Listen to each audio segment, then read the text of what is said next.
Well, first of all, Spencer, before we get into this, congrats to you because you have 3 wins in a row, or 3 wins at least out of 4 stages, right? Yeah, 3 out of 4. Hi, I'm Spencer Martin, along with Johan Bruyneel, and this is Outcomes. Outcomes is for informational and entertainment purposes only. Nothing in this podcast should be considered financial advice. Please gamble responsibly, and if you or someone you know has a gambling problem, seek help from a professional resource. Hosts and guests may have financial interest in the bets discussed. Past performance does not guarantee future results. Everybody, welcome back to Outcomes. I'm Spencer Martin. I'm here with Johan Bruyneel. We're predicting Stage 5 of the Tour de France, a 33-kilometer time trial.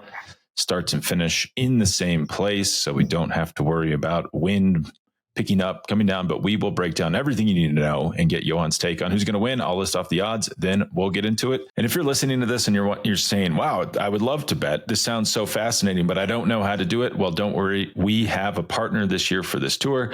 It's NextBets. That's nxtbets.com. And if you go to nxtbets.com/bet-outcomes, it will show you exactly where you can bet, where you live, because the rules are different all over the world and even all over each state of the United States. So go to nxtbets.com/bet-outcomes and you'll see where you can bet, and they'll redirect you to the best sign-up bonuses on each of the books that are available in your area. So make sure you check that out before you bet, and make sure to bet responsibly. Remco Evenepoel, the heavy favorite at -380. And that's the best price we could find. It's at FanDuel. Jonas Vingegaard plus 750, Tadej Pogacar plus 1100, Eduardo Affini plus 2900. I guess, Johan, you found him at plus 3300. So go get that price if you can. Wout van Aert at plus 5000, Matteo Jorgensen plus 5500. I don't even think, and Primoz Roglic, Olympic time trial champion just a few years ago, plus 5500. And I don't even think we need to keep reading. Johan, I assume we know how this is going to play out. No breakaway, but who is going to win this according to you? Yeah, well, first of all, Spencer, before we get into this, congrats to you because you have 3 wins in a row, or 3 wins at least out of 4 stages, right? Yeah, 3 out of 4, but that's well, pretty thank impressive. You for the congrats. But we were just talking before we recorded. We basically coin flipped on stage 2 who got Van der Poel, who got Pogacar, and then we flipped it for the last stage. So a bit of good fortune there, perhaps. Yeah. But yeah, you're right. It's a team effort. One of us would have gotten it. It's team we do who got 3 out of 4. Yeah. Yeah. Listen, for tomorrow, I think it's very simple. Remco's going to win the time trial unless he crashes.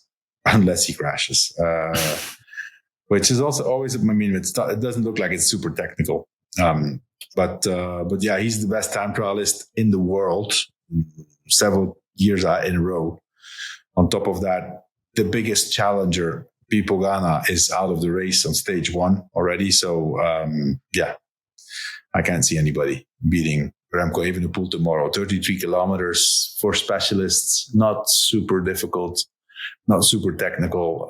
It's all about power and aerodynamics, and that's what Remco has. So -380.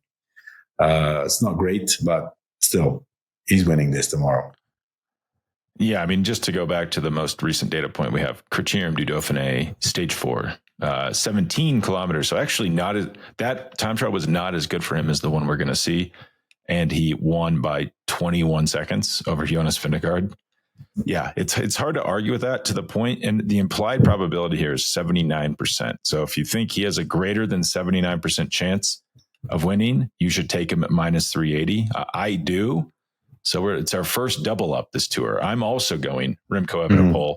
We're not going to send people on a wild goose chase, but that does mean we kind of have an interesting situation with our wild cards, because you have riders like Tadej Pogacar looming at plus 1100. Think about that. Like Tadej Pogacar, who won the Tour de France at 21 years old in a time trial, is plus 1100 in this time trial. That's how good Evenepoel is.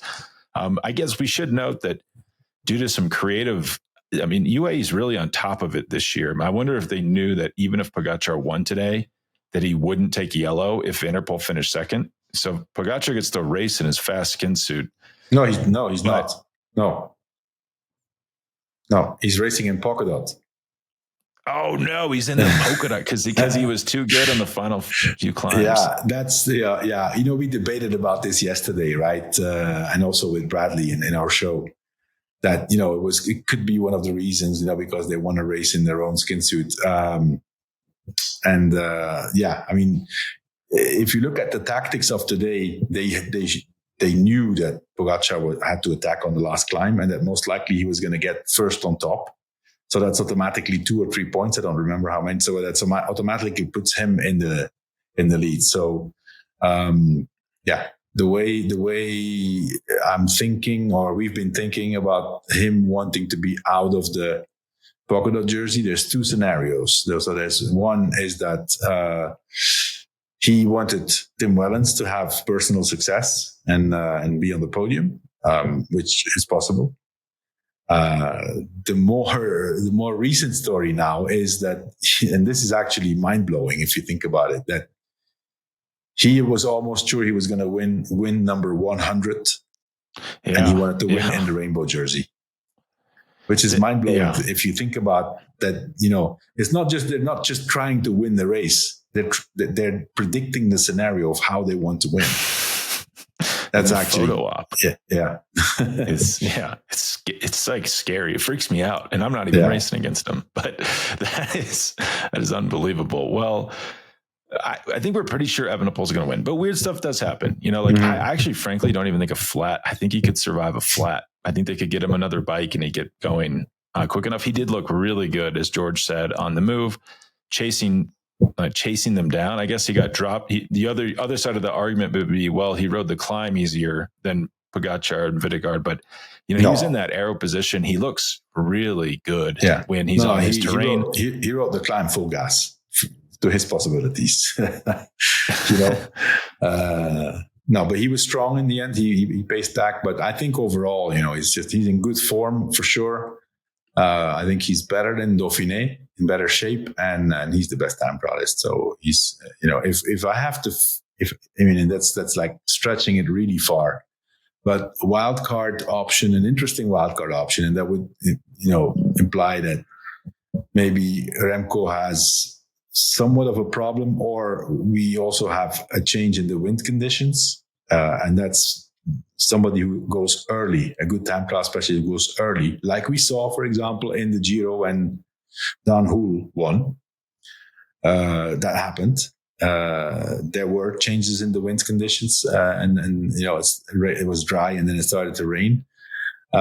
So an interesting option, if we have to pick a wild card, I would go with Edoardo Affini. He's the European champion, time trial. He's shown that he's really, really strong. And on stage 1, he was impressive. So he must have incredible legs. I think he was second or third in that time trial also in the Giro.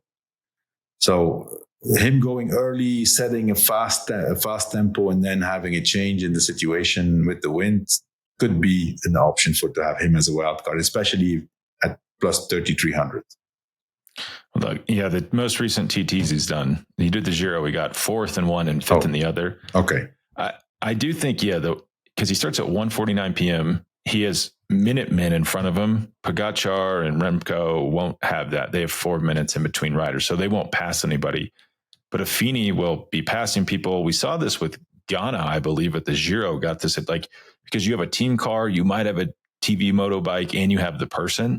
So you can get a little bit of draft there when every time you pass someone, he might pass 3 people. Yeah, and also, plus you have the visual, the mental aspect of chasing someone and passing someone is not to be overlooked. The wind is, let's say, 4 miles an hour for the Americans, and then 9 miles when Affini goes, and then it's supposed to be 9 miles an hour when the favorites go. That's considerable. That's considerable. This kind of protects us from feeling really silly, right? Mm-hmm. Like if Affini wins and you're like, we didn't see that coming. That's how we felt with Dan Uhl. Mm-hmm. So I don't dislike this. And also we don't even know if this happens anymore, but he's on Visma. You'd imagine, maybe they want reference points for Jonas Vingegaard. So they're going to have him go really hard. It kind of seems like people just go hard in time trials whenever they feel like it now. And then I hear the teams have software that you put in the course, and then it tells you what wattage how hard to go on each specific part of the course. And it kind of maybe takes away the need to do that as much. But I think he'll go hard. But I'm going to go for my wild card, just so we don't feel real silly, Tadej Pogačar at plus 1100. Like, you're getting a guy that's a pretty good time trialist. If something happens to Evenepoel, I mean, I don't think, like, I think the guys in the move were saying, well, Jonas could win the TT tomorrow, but, and I kind of agree with them in a vacuum, but man, you sent this video clip of Pogačar giving his post-race interview, and then Jonas is like, looked wrecked.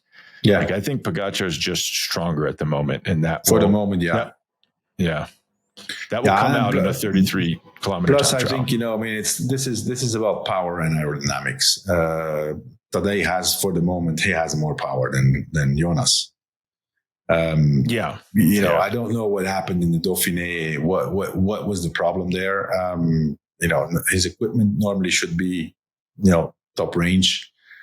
They said, there was an issue with the pacing strategy, but he didn't do a bad time trial. He was still fourth in the TT.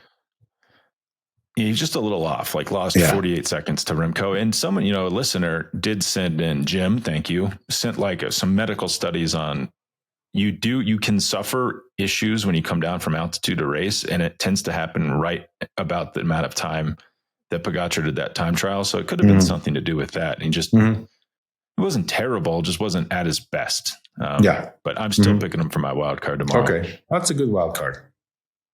Well, let's take a quick ad break, and then we're going to have you run through some head-to-heads. You're on fire with these head-to-heads. You had Schelmoza over Guillaume Martin, which looks obvious in retrospect. It's funny it was even offered, but we will be right back to talk about those. So, Johan, the first head-to-head is on FanDuel in the U.S.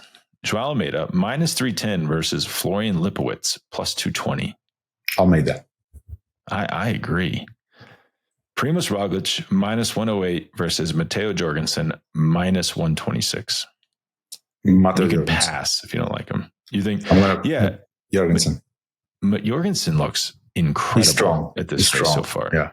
It's kind of, the undiscussed story so far. Tadej Pogačar, minus 126. Jonas Vingegaard, minus 108. Tadej. Okay. Kevin Vauclon, minus 116 versus Matthew van der Poel, minus 116. Is Van der Poel going to go hard in this? Yeah, he's going to go hard to try to keep yellow. No. Wait, he's going to honor the jersey. He's going to go hard. He should not go hard and save himself a stage 7. But it's Mathieu van der Poel. Vauclon. Yeah, white jersey wear, by the way. Eduardo Affini, minus 220 versus Wout van Aert, plus 162.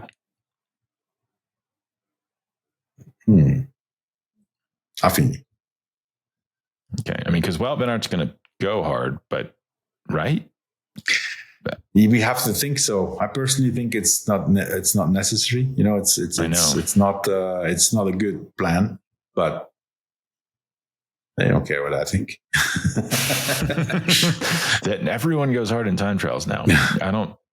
They're trying to respect the race. There's some people, some experts on the internet who say that sometimes they have to go hard, otherwise they detrain or they untrain themselves. I've actually been talking about Sir Bradley bullshit. With this.